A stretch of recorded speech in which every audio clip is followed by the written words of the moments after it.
Hello, and thank you so much for inviting me to this year's Yidan Education Forum. These are difficult times for education, but they're also times of extraordinary innovation in education. They're the right time to reimagine the education ecosystem. Of course, at this moment, our eyes are still very much on the pandemic, but the future will always surprise us. Climate change is likely to have a far greater impact on our lives than this pandemic. And artificial intelligence will more fundamentally transform and pose much greater uncertainty to our ways of thinking and working. Artificial intelligence pushes us to think so much harder about what makes us human. Our education systems did well to educate second-class robots. People are very good at repeating what we tell them. But what does it mean to be a human in a world of artificial intelligence? These are questions education will need to answer, and there are lots of other trends that will shape the future of education. Now, when we surveyed school leaders about this, more or less what they told us, yes, this is all already incorporated in our education systems. Almost 90% of school leaders, for example, say that climate change features in their school curriculum. Same for, gender equity, international conflicts, and all these things are somehow incorporated formally in our curriculum. But when we surveyed students in PISA, we got a quite different picture. On average, across OECD countries, you can see close to 80% of students say looking after the global environment is really important to me. This agenda is urgent, is important to young people. But a much lower percentage says, I feel I can do something about this. This is the fundamental challenges of our times. How we build that student agency. How do we put that learner agency at the center? The future is not just about knowledge and skills and attitudes and values. It is most importantly about the capacity of people to mobilize their cognitive, social, and emotional resources to take action, to do something. Student agency at the heart of learning. At the OECD, we think about learning more like a compass. It's not so much about, teaching students something, but providing them with a reliable compass to find their own direction, to figure out, what is right and what is wrong, what is good and what is not good.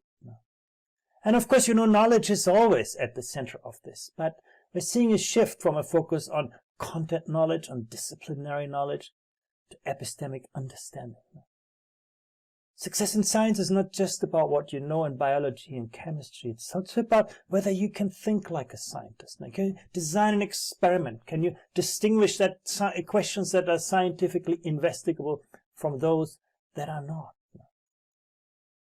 History is not just about, memorizing names and places. It's about understanding, deeply understanding how the narrative of a society has emerged, how it developed, how it advanced, and sometimes how it unravels when the context changes. Those ways of thinking will become more important. If young people understand the foundations of the disciplines, they will be able to accumulate the content knowledge throughout their lives, which is always volatile, which will always change. And knowledge is just the beginning. The modern world no longer rewards us just for what we know. Now, Weibo knows everything. It rewards us for what we can do with what we know. And when you think about skills, the first thought you have is the cognitive skills, creativity and critical thinking. And yes, they are very important. But equally important are our social, our emotional skills. Courage, empathy, resilience, curiosity. We need to pay more attention to those as well. If you ask me, what are the most transformative competencies these days? It's about our capacity to imagine, to create new value. It's our capacity to navigate ambiguity, to manage and reconcile tensions and dilemmas. And it's about, our willingness to take responsibility. In our last PISA assessment, we looked at what we call the students' growth mindset. To what extent do young people see themselves as agents? I can master new content. You can see, for example, in top performer on PISA, Estonia. Students do well on the PISA test, but they also see that, they own their success. On the other hand, in a country like Indonesia, students do not do so well on PISA, and they see that, think that success is always about inherited intelligence, not something they can change, not something they can do something about. And interestingly, you can see the 4 regions in China that participated in PISA, they did extremely well in mathematics and science and reading. But at the same time, many young people also think that, they do not own their success. This is not about them. This is about, their intelligence. And Hong Kong, that picture is even more pronounced. How we can get those things into balance? And it's not just, that growth mindset is a strong predictor of, the success of on a test, on PISA. You can also see where students had a stronger growth mindset, where they were more motivated to master difficult tasks. They had a greater sense of self-efficacy. They were less afraid of failure. And think about it, if we want our young people to be imaginative, to be creative, we have to give them space to experiment. If they experiment, they may need to take risks. If they take risks, they may make mistakes. And so how do we help young people to learn from and with mistakes? We also saw that students with a growth mindset were establishing more ambitious learning goals and saw even greater value in school. So those are the challenges. Some people say this is a race between technology and education. Before the first industrial revolution, neither education nor technology mattered much for the vast majority of people. People lived on their farms and they were quite self-sufficient. And then came the first industrial revolution, moving technology ahead of the skills of people and causing huge amount of social pain. People were not ready for the industrial world. But, then we built schools, we made people compatible with the ideas of the industrial economy and created generations of prosperity. But if you're honest, we haven't changed our model of schooling since then. And now we see the digital revolution. Once again, moving technology ahead of the skills of people and causing once again that same level of social pain. The question is, how do we, move people once again ahead of the kind of technologies of our times? That's what it means to reimagine the education ecosystem. The knowledge is expanding, exponentially around us. Every day there's something new. There's so many facts and figures that are important, and they all come with people. That's also very important in education. Education is not a transactional business. It's always a social, a relational phenomenon. We always learn with and from people. And the teachers that young people will remember from the pandemic may not be the ones who taught them most things, but the one, who, help them understand who they are and, who they want to become and who support them when things were difficult. And that relational element is very important. And compared to that, the world of the curriculum is just a tiny box. And we kind of squeeze everything into this little box. But what often happens is that the rich and beautiful features of our world become very shallow shadows of themselves. Young children in kindergarten, they all love science. Science is about, playing in nature. It's about understanding cause and effect. It's about, experimenting. When we ask children later in school about science, for many it's become a boring school subject of formulas and equations. It has actually very little to do with the nature of scientific inquiry. And then we put more and more and more things into this little box. We forget, what makes us different from the artificial intelligence in our computers. The realm of human knowledge, the realm of ethics and judgment, the realm of political and civic life, creating bridging social capital that helps us, understand the differences of people, differences in cultures, and helps us to appreciate other ways of thinking, other ways of working. The realm of creativity, aesthetics, design, and so on. Those are the big questions.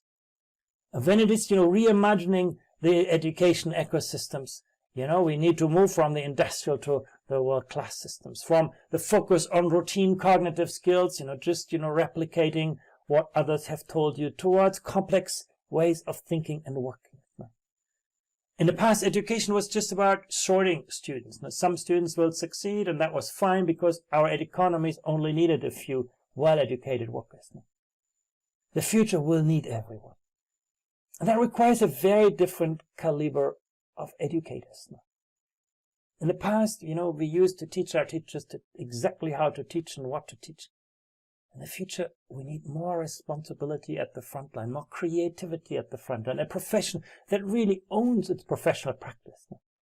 But of course, those people don't like to work in a factory, never with a kind of Tayloristic work organization. They prefer to work in flat, collegial, entrepreneurial kind of work environments. So those are the things we got to worry about for the future.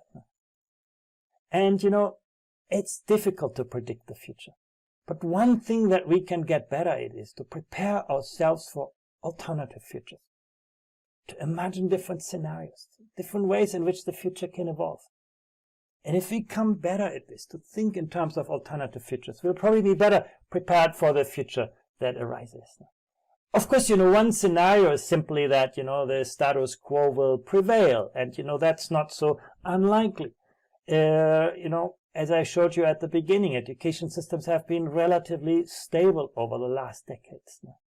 But you can, the status quo has always many protectors. And sometimes, we as parents are part of the problem, not part of the solution. And we get very anxious when our children no longer learn what was very important to us, or when they start to learn things that, we no longer understand. Teachers are often more likely to teach how they were taught than how they were taught to teach. And as a policymaker, you can get into real trouble when something goes wrong, but you're rarely rewarded for real transformation in education, because it just takes so much time to translate better ideas into better outcomes. There's always this big asymmetry between costs and benefits. The costs are certain, you have to pay immediately.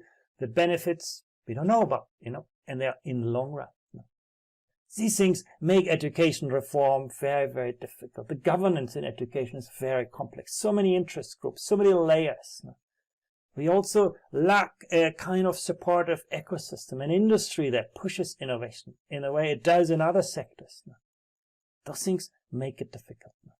So the status quo may still prevail, but if it does for too long, one day our education systems will crack apart under the pressure of the outside world, of digitalization.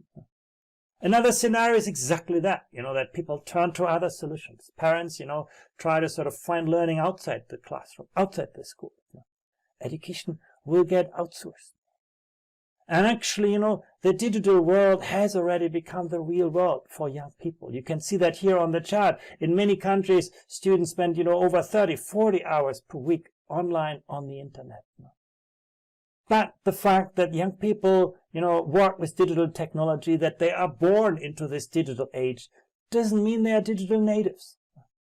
When you actually look at the digital skills of people, the share of 15-year-olds who are very good at, actively using the internet to explore information, to search information, to use the internet in very strategic ways. You can see, the 4 regions in China that we assessed in PISA are among the best performing countries on this indicator now. Students are quite good in using the internet. But you can still see it's just 60%. You have still 40% of students who have limited navigation skills or actually no navigation skills. That's the reality. Humans have always been far better to invent new tools than to use them wisely. And we see exactly that in education. Our education systems are far behind in equipping young people with the skills they need today. And the same is true when you think about the use of technology in the classroom as well. We know how to use technology to conserve existing practice. But your conference is about transforming existing practice. That's the challenge of tomorrow.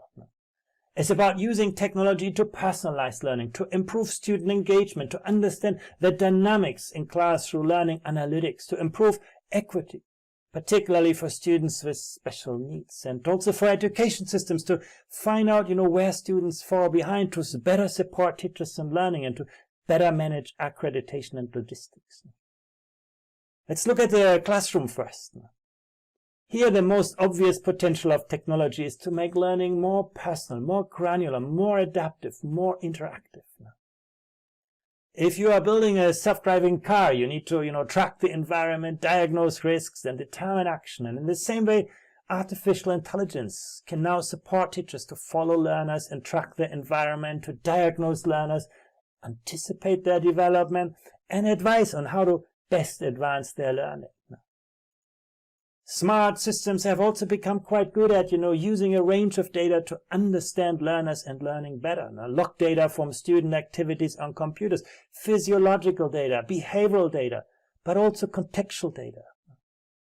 And with those data streams, technology then can support diagnosis by assessing student learning progressions, spotting gaps in their development, gauging motivation, and also increasingly understand students' emotions. And that diagnosis can then help teachers to adjust their feedback. Amazing possibilities. And none of the things that we observed during the pandemic is that technology only works when students are motivated. And that also they need access to the right learning strategies. The reality is that, while learning in a course and engaging in a course is difficult, engaging in an online course is even more difficult. Sometimes liking and learning are simply at odds, and engagement doesn't automatically translate into learning.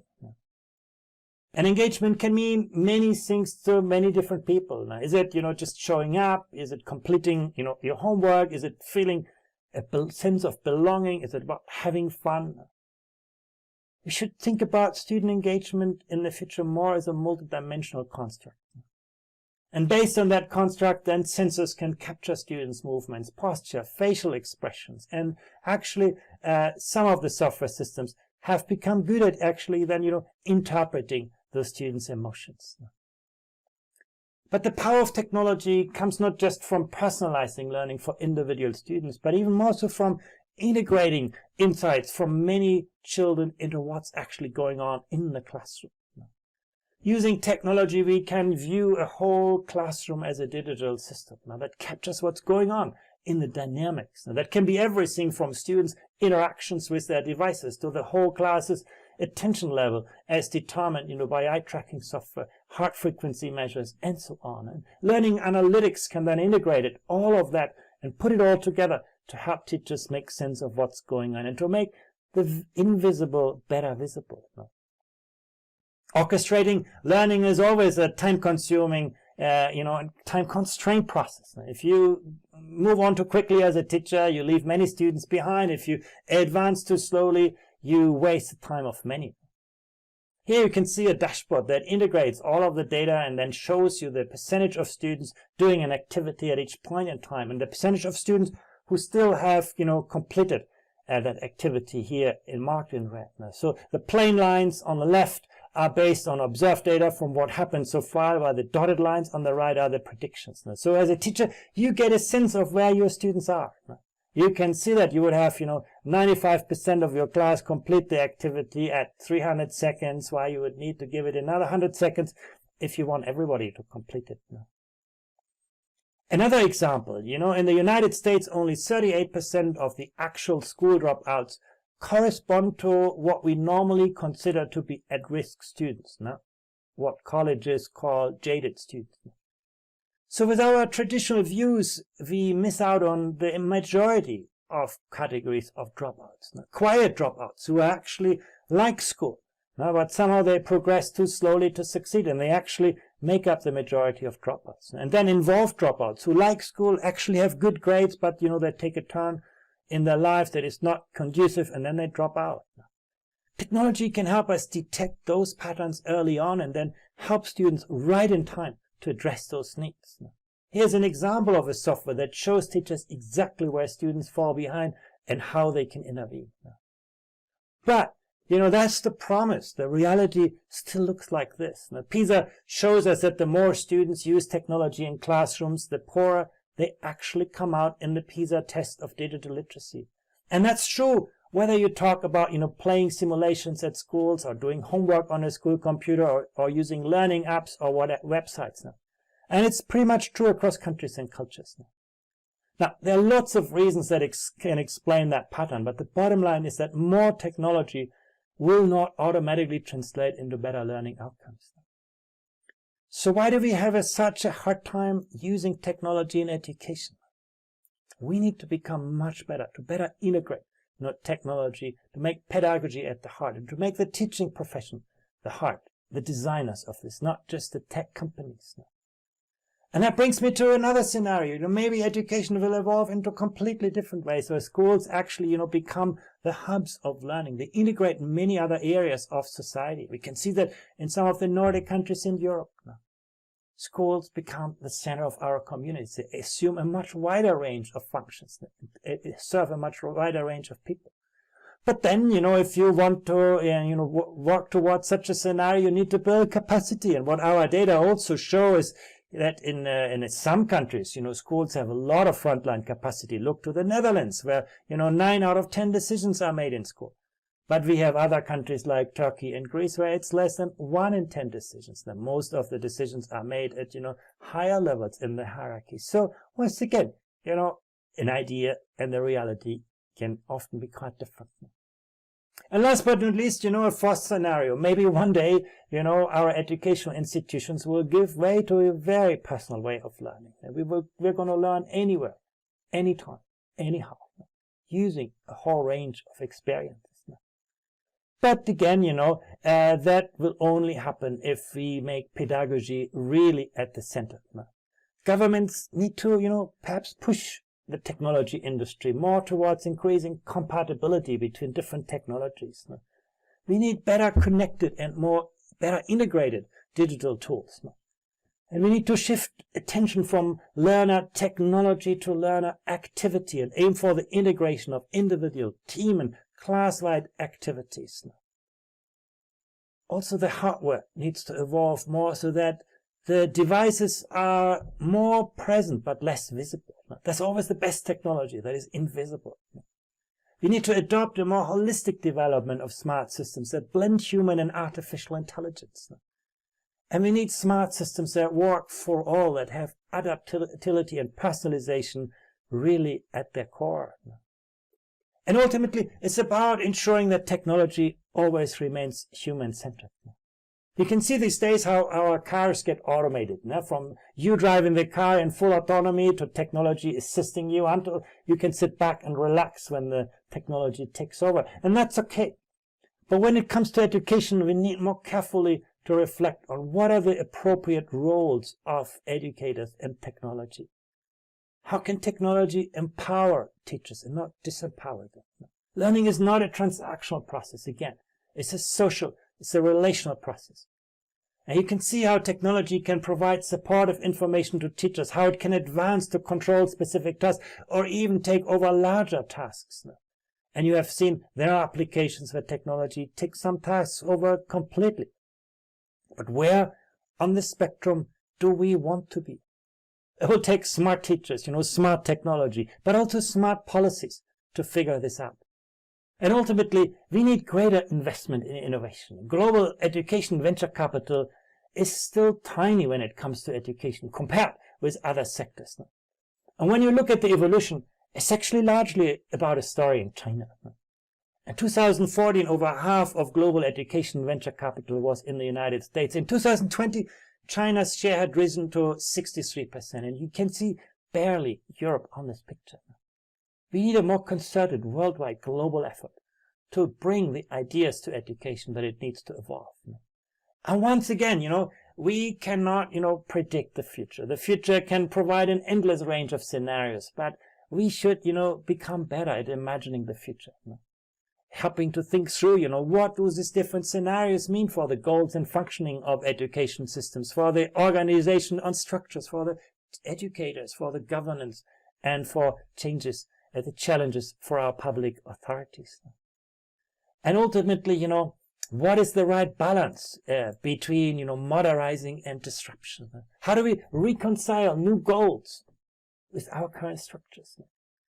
How do we support globally minded and still locally rooted educators and teachers? How do we foster innovation while recognizing the inherently conservative, nature of the education enterprise? How do we leverage potential with existing capacity? How do we reconfigure the spaces, the people, the technology, the time to educate learners for their future and not our past? I know that's the focus of our conference here, and I wish you to find good answers to this. Thank you very much. 谢谢。